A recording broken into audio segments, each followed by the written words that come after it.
12:40 سے اور ختم ہو رہا ہے مان لو شام 4 بجے پر، تو 4 بجنے میں جب 5 سے 7 منٹ باقی رہیں گے، یعنی اتنا وقفہ کہ اب بندہ ظہر کی 4 رکعت ہی ادا کر سکتا ہے، اس سے زائد کچھ نہیں کر سکتا. تو جب وقت تنگ ہو رہا ہے تو اس وقت گویا کہ وجوب اس کے ساتھ آ کر وابستہ ہو رہا ہے. تو امام ابو الحسن کرخی حنفی رحمۃ اللہ علیہ فرماتے ہیں کہ وجوب کا تعلق 2 چیزوں میں سے کسی ایک چیز کے ساتھ ہوتا ہے، یا تو عبادت کی ادائیگی کے ساتھ یا تو وقت کی تنگی کے ساتھ ہوتا ہے. وقال اکثر اصحاب ابی حنیفہ، اکثر حنفیہ کا کہنا ہے یتعلق الوجوب بآخر الوقت، وجوب کا تعلق ہوتا ہے وقت کے آخری حصے کے ساتھ. وجوب کا تعلق ہوتا ہے وقت کے آخری حصے کے ساتھ، یعنی ان کے یہاں پر گویا کہ یہ جو اکثر حنفیہ ہے ان کا کہنا یہ ہے کہ آخری وقت کے ساتھ گویا کہ وجوب متعلق ہوتا ہے. یعنی ظہر کی نماز کا وقت مان لو باقی ہے 4 بجے تک، تو وہ جو اخیر کے 5 سے 10 منٹ ہے اس میں وجوب وابستہ ہوتا ہے. اب یہاں ایک سوال پیدا ہو رہا ہے، اس کا جواب دے رہے ہیں آگے امام شیرازی رحمۃ اللہ علیہ. سوال یہ پیدا ہوتا ہے کہ کسی حنفی نے مان لو ظہر کی نماز اول وقت میں ادا کر دی، تو اب اس نے اگر اول وقت میں ظہر کی نماز ادا کی، اور یہ اکثر حنفیہ یہ کہتے ہیں کہ وجوب وابستہ ہوتا ہے وقت کے آخری حصے کے ساتھ، تو اگر اس نے مان لو 1 بجے 1:30 بجے یا 2 بجے ظہر کی نماز پڑھی تو وجوب وابستہ ہونے سے پہلے پڑھی، تو پھر فریضہ اس کے ذمے سے ساقط کیسے ہوگا؟ ایک سوال ہے اور بالکل جائز سوال ہے. تو اس کا جواب یہ دے رہے ہیں امام شیرازی رحمۃ اللہ علیہ کہ اگر کوئی شخص اول وقت میں فریضے کو ادا کر رہا ہے، مان لو ظہر کی 4 رکعت وہ ادا کر رہا ہے، تو اب اس پر نفل کا حکم لگایا جائے. اول وقت میں نفل کا حکم لگایا، یہاں تک کہ اخیری وقت اگر آ گیا، یعنی 4 میں 10 منٹ باقی رہے، اور جس نے اول وقت میں وہ 4 رکعت نمازیں ادا کی وہ اخیری وقت میں مکلف رہا، یعنی عاقل رہا، ذہنی اس کا توازن قائم رہا، وہ زندہ رہا، تو ایسی صورت میں اب وہ جو اس نے ابتدائی وقت میں 4 رکعت نماز پڑھی ہے جس کو ہم نے ابتداء نفل کہا تھا، یا اخیری وقت میں جب وہ اہل وجوب میں سے پایا گیا ہے شخص، تو وہی 4 رکعت جو اس نے ادا کی نفل وہ اس کا فریضہ بن جائے گا، وہ خود بخود فریضے میں تبدیل ہو جائے گی. فمنہم من قال ان ذلک واختلف هؤلاء فی من صلی فی اول الوقت، اول وقت میں اگر کوئی شخص نماز پڑھ چکا ہے تو اس کے سلسلے میں اختلاف یہ ہے کہ بعض حضرات کہتے ہیں کہ اسے نفل کا درجہ دیں گے. فإن جاء آخر الوقت وليس من اہل الوجوب، آخری وقت اگر آ جاتا ہے اور وہ اہل وجوب میں سے نہیں ہے، فلا کلام، تو اس میں کوئی بحث نہیں، فی ان ما فعله کان نفلا، کہ اس نے ابتدا میں جو نماز ادا کی تھی وہ نفل ہی تھی اگر وہ اہل وجوب میں سے نہیں ہے نا. آخری وقت میں اگر مان لو وہ لمبی بے ہوشی میں چلا جاتا ہے، غنودگی میں لمبا چلا جاتا ہے کئی دنوں تک، یا کہ وہ اپنا ذہنی توازن کھو بیٹھتا ہے، عاقل کے بجائے جو ہے پاگل ہو جاتا ہے، تو ایسی صورت میں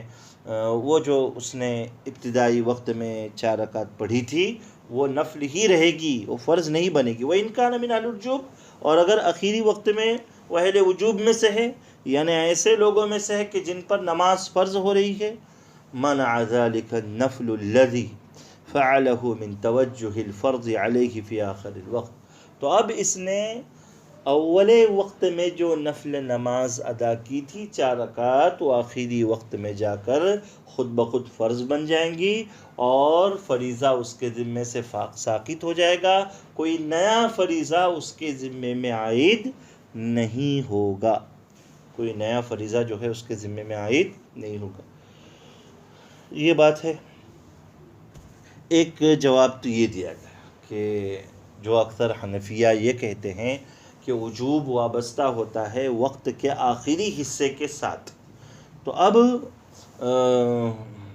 اگر کوئی شخص ابتدائی طور پر یعنی نماز ادا کر دیتا ہے اول وقت میں تو اس کو ابتداً تو نفل کا درجہ دیں گے، اخیر میں جا کر دیکھیں گے وہ اہل وجوب میں سے ہے یا نہیں ہے۔ اگر وہ مکلف ہے، اہل وجوب میں سے ہے، تو وہی نفل فرض بن جائے گی، اگر نہیں ہے تو ایسی صورت میں وہ نفل رہے گی، اس کو ثواب ملے گا، اور اب اس کے ذمے میں کوئی نیا فریضہ عائد ہونے کا سوال پیدا نہیں ہوتا۔ یہ حنفیہ کا کہنا ہے، جسے حضرات شوافع تسلیم نہیں کرتے، اصولیین شوافع۔ وَمِنْهُمْ مَنْ قَالَ، اور بعض لوگ کہتے ہیں فعلہ فی اول الوقت مراعا،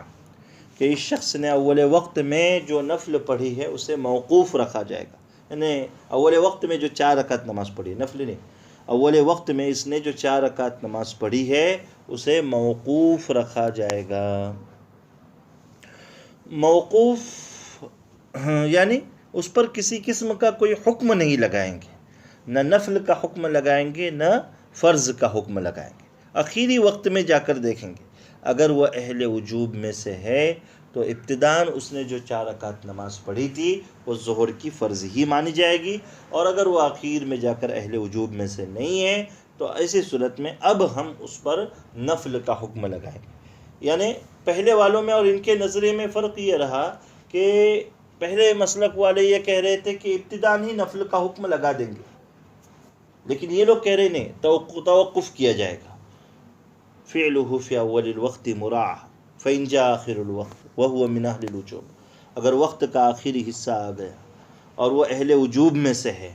علمنا، تو ہمیں یقین ہو جائے گا انہ فعل واجبا، کہ اس نے ابتدا میں جو نماز پڑھی تھی وہ واجب ہی ادا کیا اس نے۔ وَإِن لَمْ يَكُن مِّنْ أَهْلِ الْوُجُوبِ، اور اگر وہ اہل وجوب میں سے نہیں ہے، علمنا، تو ہمیں یقین ہو جائے گا انہ فعل نفلا، کہ اس نے ابتدا جو پڑھی تھی وہ نفل ہی پڑھی تھی۔ والدلیل علی ما قلناہ، ہماری کہی ہوئی بات پر دلیل، ہماری کہی ہوئی باتیں نے امام شیرازی رحمۃ اللہ علیہ کا موقف وہی جو آپ نے ابتداً بیان کیا تھا، کون سا؟ کہ اگر امر کا صیغہ زمانے کے ساتھ مقید ہو کر آ رہا ہے اور زمانہ پوری عبادت پر حاوی ہے تو اول وقت میں اس عبادت کو ادا کرنا واجب، اور اگر زمانہ اس عبادت پر حاوی نہیں ہے بلکہ عبادت زمانے کے بعد حصے میں ادا ہو جاتی ہے تو اول وقت میں ادا کرنا واجب تو ہے لیکن وجوب موسع۔ تو اول وقت کا بہرحال امام شیرازی رحمۃ اللہ علیہ اور شوافع اصولیین کا نظریہ وہی ہے اول وقت میں، تو اس پر دلیل کیا؟ ان المقتدی للوجوب هو الامر، وقد تناول ذلك اول الوقت بقوله اقم الصلاة لدلوک الشمس، کہ وجوب کا تقاضا کرنے والا امر کا صیغہ ہے اور وہ اول وقت کو شامل ہے اللہ کے اس فرمان سے اقم الصلاة لدلوک الشمس۔ تو دیکھیے دلوک الشمس کا یعنی اول وقت کی طرف نشاندہی قرآن کریم نے بھی کی ہے۔ فوجب ان یجب فی اولی، تو پتہ ہے چلا کہ نماز اول وقت میں واجب ہوگی، تو کوئی بھی فریضہ اول وقت میں ادا کیا جائے گا تو ایسی صورت میں اسے جو ہے گویا کہ ایک قسم کی اہمیت حاصل ہوگی۔ تو یہ پوری فصل تھی کہ امر کا صیغہ جس میں کسی عبادت کا حکم ہے، اگر وہ صیغہ زمانے کے ساتھ مقید ہو کر آ رہا ہے تو ایسی صورت میں اول وقت کا لحاظ رکھا جائے گا۔ تو اللہ تعالیٰ جو ہے اپنی عبادات اول وقت میں ادا کرنے کا اہتمام کرنے کی توفیق نصیب فرمائے، آمین۔